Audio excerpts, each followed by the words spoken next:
बिंदु अक्षीय स्थिति पर होगी तो उस पर विद्युत क्षेत्र की तीव्रता कैसे ज्ञात करेंगे, इसको थोड़ा बताने का प्रयास करते हैं। तो सबसे पहला आपको एग्जाम्पल लिखना पड़ेगा, वो क्या है भाई, अक्षीय स्थिति क्या है, इसको थोड़ा ध्यान से आपको देखना पड़ेगा। तो अक्षीय स्थिति के यहाँ पर परिभाषा लिखना पड़ेगा, थोड़ा समझते हैं। तो देखिएगा, मान लेते हैं ए बी क्या है अपने पास, एक विद्युत द्विध्रुव है और दोनों के बीच की दूरी क्या है भाई, 2a है। तो यहाँ से यहाँ तक की दूरी मैं मान लेता हूँ, यहाँ से यहाँ तक की दूरी क्या है, 2a। ये इसका सेंटर O है, तो यहाँ से यहाँ तक की दूरी a हो गया, यहाँ से यहाँ तक की दूरी क्या हो जाएगा, a हो जाएगा। अब यदि मैं इसके कारण विद्युत क्षेत्र की तीव्रता ज्ञात करना चाहता हूँ तो दो स्थिति पर ज्ञात करते हैं।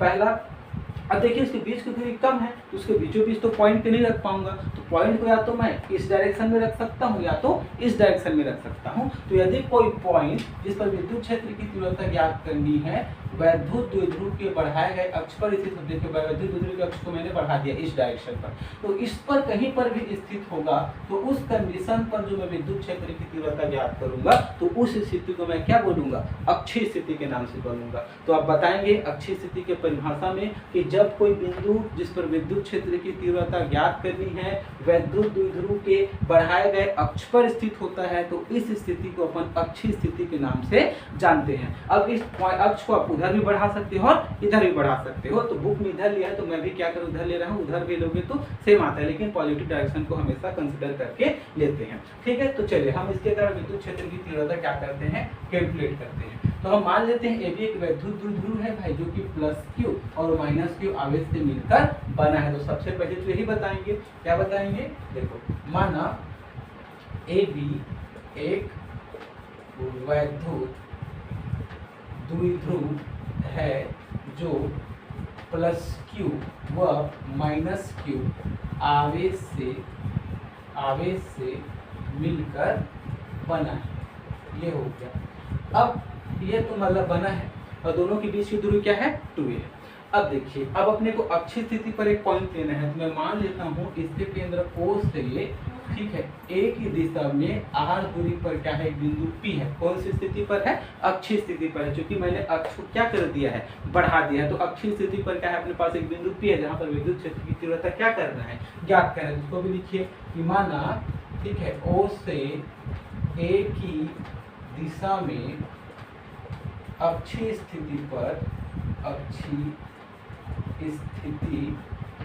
पर एक बिंदु P है जिस पर विद्युत क्षेत्र की तीव्रता क्या करनी है, अपने को ज्ञात करनी है। चलिए अब हम उसको ज्ञात करने का प्रयास करते हैं। तो देखिए, अब जो वैद्युत द्विध्रुव है वो दो प्रकार के आवेश से मिलकर बना है, एक तो पॉजिटिव चार्ज और एक क्या है, निगेटिव चार्ज। तो एक पॉजिटिव चार्ज के कारण भी P पर विद्युत क्षेत्र आएगा और निगेटिव चार्ज के कारण भी क्या आएगा, P पर विद्युत क्षेत्र आएगा। तो हम उसी को कंसिडर करते हैं बारी बारी से। तो सबसे पहले पॉजिटिव चार्ज को ले रहे हैं तो उसके कारण विद्युत क्षेत्र निकालते हैं। तो देयरफॉर A के कारण, या A के कारण ना बोल सकते हैं, प्लस क्यू आवेश के कारण, ठीक है, P पर विद्युत क्षेत्र फार्मूला क्या होता है आपको याद होगा, तो इसके कारण पहला मैं बोल देता हूँ। फार्मूला होता था 1/4 Q अपन में क्या होता था, r²। r मतलब यहाँ पर क्या होता है, दूरी। तो यहाँ पर देखिएगा O से P तक की दूरी क्या है भाई, O से P तक की दूरी अपन देखेंगे तो अपने को दिया, सॉरी O से नहीं, A से चूंकि A के कारण निकाल रहे हैं आवेश प्लस Q के कारण, तो प्लस Q से P तक की दूरी अपने को पता है क्या, नहीं, A से P तक की दूरी पता नहीं है। तो हम सिंपल सा लिख देंगे, क्या हो जाएगा, दूरी की स्क्वायर, दैट मींस A से P का क्या स्क्वायर। फार्मूला क्या होता है, 1/4 E बराबर Q अपन में क्या होता है, r क्या होता है, दोनों आवेशों के बीच की दूरी। तो यहाँ से यहाँ तक निकाल रहे हैं तो यहाँ से यहाँ की दूरी क्या है, A × P हो जाएगा। तो AP का स्क्वायर हो जाएगा, AP का स्क्वायर हो जाएगा। अब देखिए AP अपने को फाइंड करना है, तो कैसे क्या करेंगे, देखिए वैद्युत द्विध्रुव को ध्यान से देखिएगा। तो अपने पास यहाँ पर एक पॉइंट P है, यहाँ पर A है और यहाँ पर क्या है, O है। ध्यान से देखिए, A से O तक की दूरी दिया है A, और यहाँ जो है P से O तक की दूरी हम मान चुके हैं R। तो सिंपल से यहाँ देखिएगा, इनका और इनका दोनों का योग क्या हो जाएगा, इसका होल स्क्वायर हो जाएगा, मतलब दोनों का योग इसके योग के बराबर होगा। सिंपल सब जानते हैं कि यदि ये देखिए 5 सेंटीमीटर है, इसको 2 भाग में बांट दो तो कितना हो जाएगा, 3 सेंटीमीटर है, तो ये आपको फाइंड करना है। तो कैसे निकालते हैं, 5 में से 3 को घटा देते हो, तो सिंपल से वही फार्मूला लगाएंगे। दैट मीन्स यहाँ पर O से A तक की दूरी और A से P तक की दूरी दोनों बराबर हो जाएगा O से P तक की दूरी, और O से A तक की दूरी दिया है A से P तक की दूरी अपने को फाइंड करना है। O से P तक की दूरी अपने को दिया है R, तो AP बराबर यहाँ से क्या निकल जाएगा R, और इस साइड चला गया तो क्या हो जाएगा माइनस, फिर देते हैं हम समीकरण नंबर यहाँ पर पुट कर देते, therefore E1 which is equal to क्या निकल जाएगा 1/4 पाई एप्सिलॉन नॉट Q और R स्क्वायर, और R मतलब AP के स्क्वायर, AP की जगह क्या हो जाएगा R माइनस A का स्क्वायर, ये निकल गया पहले के कारण। तो अब इसकी दिशा भी अपने को बताना पड़ेगा, क्योंकि समीकरण नंबर 1 मैंने बोला था E की दिशा कहाँ होती है, कि जिस बिंदु पर मैं E की दिशा ज्ञात करना चाहता हूँ वहाँ पर एकांक धनावेश को रखकर देखिए जिस डायरेक्शन पर बल की दिशा होगी उसी की दिशा पर क्या होगी, वहाँ पर E की दिशा होगी। तो यदि यहाँ मैं एकांक धनावेश को रखूंगा तो देखिएगा ये धनावेश और ये धनावेश एक दूसरे को प्रतिकर्षित करेगा, दैट मींस यहाँ E बल की दिशा इस डायरेक्शन में होगी, तो देयरफॉर जो E1 की दिशा है वो भी इस डायरेक्शन में जाएगा। और कौन सी दिशा में, A से P की ओर जा रहे हैं, तो हम बोल देंगे AP के अनुदिश, ये इसकी दिशा हो जाएगा। तो सिमिलरली इसी प्रकार से अपने को किसके कारण निकालना है, माइनस Q के कारण, तो देयरफॉर माइनस Q के कारण P पर विद्युत क्षेत्र, इसको मैं मान लेता हूँ क्या E2, और E2 बराबर क्या होगा 1/4 pi epsilon naught Q upon में R स्क्वायर, और R क्या होता है दोनों के बीच की दूरी। तो यहाँ देखिएगा P से B, तो B से P तक की दूरी क्या है अपने पास BP, तो ये क्या हो जाएगा BP का स्क्वायर हो जाएगा। ठीक है, अब अपने को BP फाइंड करना है, तो देखिएगा यहाँ देखिए ये केंद्र क्या है O है, यहाँ पर पॉइंट P है, P और O और B, A का काम हो गया उसको ध्यान दे देना, एक अपने पास B है। अब ध्यान दीजिएगा तो O से जो B तक की दूरी दिया है A, O से P तक की दूरी माने हैं हम R, और यहाँ से यहाँ तक की दूरी अपने को क्या करना है, ज्ञात करना है। तो सिंपल यदि फार्मूला लगाओगे तो क्या हो जाएगा, ठीक है, B से O और O से P ये बराबर हो जाएगा पूरे का, दैट मींस क्या हो B से P तक की दूरी। तो यहाँ पर BO क्या दिया है, या OB क्या दिया है अपने पास, A दिया है, OP क्या दिया है अपने पास, R दिया है, विच इज इक्वल टू क्या हो जाएगा BP। तो यहाँ से BP की वजह से अपने को फाइंड करना है, यहाँ पर सिंपल सा BP का मान क्या कर देते हैं अपन, पुट कर देते हैं। तो BP का मान रखेंगे तो E2 बराबर आ जाएगा, E2 बराबर 1/4 pi epsilon naught Q upon में BP का स्क्वायर, BP की जगह क्या है R प्लस A या A प्लस R, तो R प्लस A का स्क्वायर, ये हो जाएगा अपने पास समीकरण नंबर 2। अब इसकी दिशा कौन सी साइड होगा ये देखना है, उसकी दिशा भी किसी पॉइंट पर चेक करना है, E की दिशा, तो उस पॉइंट पर एकांक धनावेश को रख कर दे, उसमें जिस डायरेक्शन में बल लगेगा उसी दिशा पर E की भी दिशा होगी। तो यदि यहाँ मैं एकांक धनावेश को रखता हूँ तो देखिए नेगेटिव चार्ज है पॉजिटिव चार्ज उसको आकर्षित करेगा, दैट मींस इस कंडीशन पर बल की दिशा इस डायरेक्शन में होगी, तो यहाँ पर E2 की दिशा भी क्या होगा, इस डायरेक्शन में जाएगा। ठीक है, आकर्षित करेगा तो इस कंडीशन में इसकी दिशा कहाँ जा रहा है, P से B के अनुदिश, यह कहाँ जाएगा PB के अनुदिश, ये हो जाएगा E की दिशा।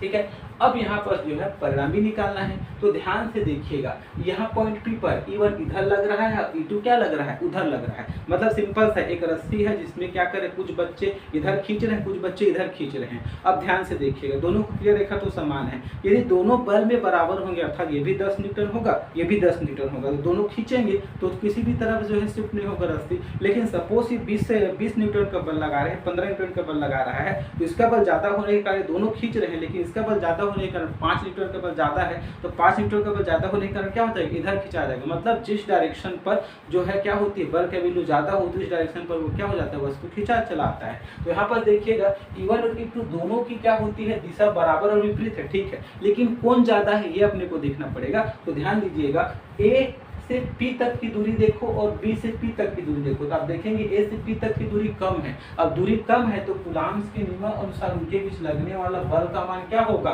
ज्यादा होगा। और यहाँ पर क्या है, दूरी ज्यादा है तो बल का मान क्या हो जाएगा, कम। जब बल का मान कम है तो E का मान भी कम हो जाएगा, दैट मींस E1 का मान जो है E2 के मान से क्या है, ज्यादा है। तो हम क्या करेंगे, E1 से E2 को हम घटा देंगे। 10 न्यूटन 20 न्यूटन का बल इधर लगा रहा था, 15 न्यूटन का बल इधर लगा रहा था, तो इधर खींचा जाए कितने न्यूटन के बल से, जो एक्स्ट्रा बल है अर्थात 5 न्यूटन के बल से 20 में से 5 क्या कर देंगे, 15 को घटा देंगे। तो सिमिलरली वही कॉन्सेप्ट यहाँ पर लगाना है। तो देखिए वो लाइन अपने को लिखना पड़ेगा, चूंकि E1 व E2 दोनों की जो क्रिया रेखा है, कार्य करने की रेखा, वो क्या है, समान है किंतु दिशा क्या है, दिशा विपरीत है, एक दूसरे की क्या है, विपरीत है। तथा एक चीज और आप देख पा रहे हैं कि जो E1 है वो बड़ा है किससे, E2 से, तो देयरफॉर E2 E1 की तरफ शिफ्ट होगा, तो देयरफॉर P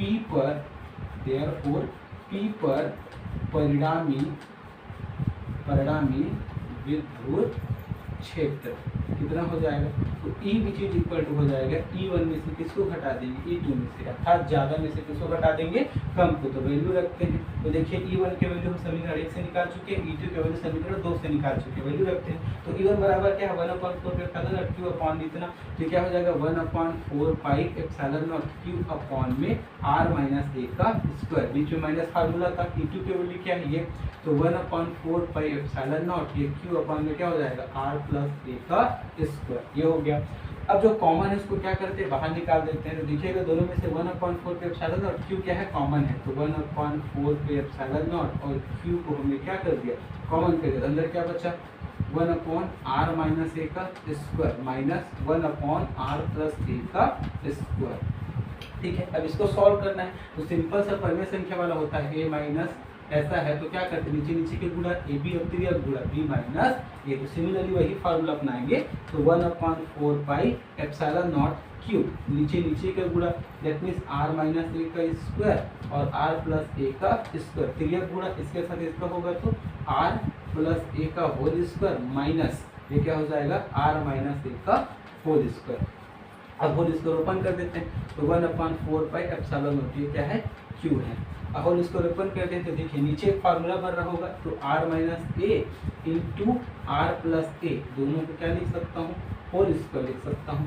ऊपर को क्या देखिए, इसका स्क्वायर को ओपन करूंगा तो a प्लस बी का whole square, that means a square B square plus 2ab, तो क्या है r स्क्वायर है प्लस a स्क्वायर है प्लस 2ra है, देखो बीच में माइनस, तो बीच में माइनस कर देते हैं, इसका करेंगे तो r square plus a square minus 2ar, ये हो गया। अब देखिए जब ब्रैकेट को ओपन करूंगा तो प्लस और माइनस माइनस, लेकिन ये माइनस और ये प्लस क्या हो जाएगा, माइनस, और ये माइनस क्या हो जाएगा, प्लस। अब plus R square minus R square cut गया, plus A square minus A square क्या हो जाएगा, कट जाएगा, बचेगा क्या 2ra और प्लस का 2ra, कितना हो जाएगा 4ra। तो इतना है, उसके बाद आगे के लिस्ट में क्या करता हूँ, रफ कर देता हूँ भाई।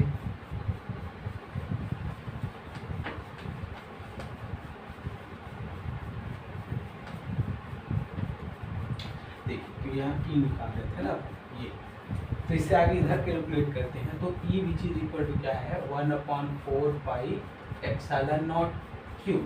अब देखिए नीचे क्या है, यहाँ फार्मूला बढ़ रहा है, क्या होता है a minus B, A square minus B square क्या होता है a प्लस बी, और इंटू में a माइनस में b, सेम फार्मूला है, तो ये दिख रहा है आपको, ऐसा लिख सकता हूँ। तो देयरफॉर क्या हो जाएगा r square minus a square, दोनों को क्या है होल स्क्वायर। अब 2ra को जोड़े तो कितना आ जाएगा 4ra।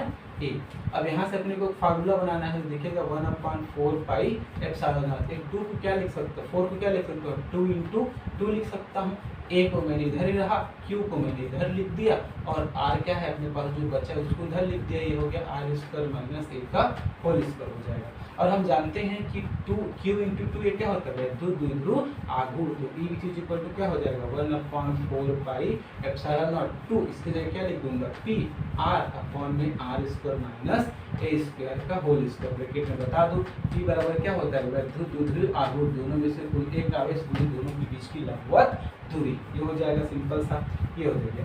अब देखिए यहाँ पे कंडीशन लगा रहे हैं कि यदि वैद्युत द्विध्रुव क्या है, अत्यंत छोटा है, बहुत छोटा है, अत्यंत छोटा हो, तो जब अत्यंत छोटा होगा तो देखिएगा ये जो a और b है आपस में क्या हो जाएंगे, पास आते जाएंगे, पास होते जाएंगे, दैट मींस ये a जो दूरी है वो क्या हो जाएगा, बहुत कम होता जाएगा, लेकिन r तो सेम रहेगा ना।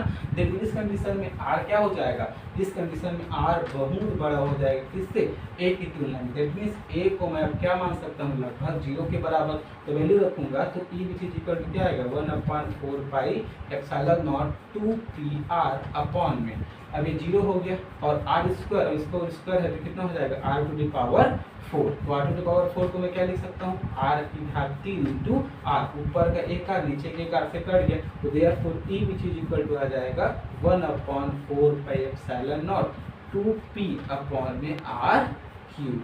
ये है अपने पास अक्षीय स्थिति के कारण किसी वैद्युत द्विध्रुव के अक्षीय स्थिति के कारण विद्युत क्षेत्र की तीव्रता के लिए क्या है अपने पास, ये व्यंजक है। अब यदि इसको चूंकि सदिश राशि है तो उसकी दिशा यदि हम बात करेंगे कि दिशा किस डायरेक्शन में होगी, तो देखिए जो सबसे देखिए खींच रहा है भाई, एक 20 न्यूटन के बल से इधर खींच रहा था, 15 न्यूटन के बल से इधर खींच रहा था, तो ज्यादा की तरफ जाएगा ना डायरेक्शन में, तो 20 न्यूटन की तरफ जाएगा। तो ये सिंपल सा है, E1 की दिशा इस डायरेक्शन में था और E2 की दिशा उस डायरेक्शन में था। तो जिस डायरेक्शन में चूंकि E1 बड़ा है तो E1 की दिशा में भी इसकी भी दिशा होगी। तो E1 की दिशा क्या है, वैद्युत द्विध्रुव अक्ष के अनुदिश क्या हो रहा है, ऋण आवेश से धन आवेश को जा रहा है। तो सिंपल से हम लिखेंगे E की जो दिशा क्या होती है अक्षीय स्थिति पर, वैद्युत द्विध्रुव अक्ष के अनुदिश कौन से आवेश से, ऋण आवेश से धन आवेश को जा रहे हैं, चूंकि E1 इस डायरेक्शन में जा रहा है। तो क्या हो जाएगा, अनुदिश ऋण आवेश से धन आवेश की ओर होती है।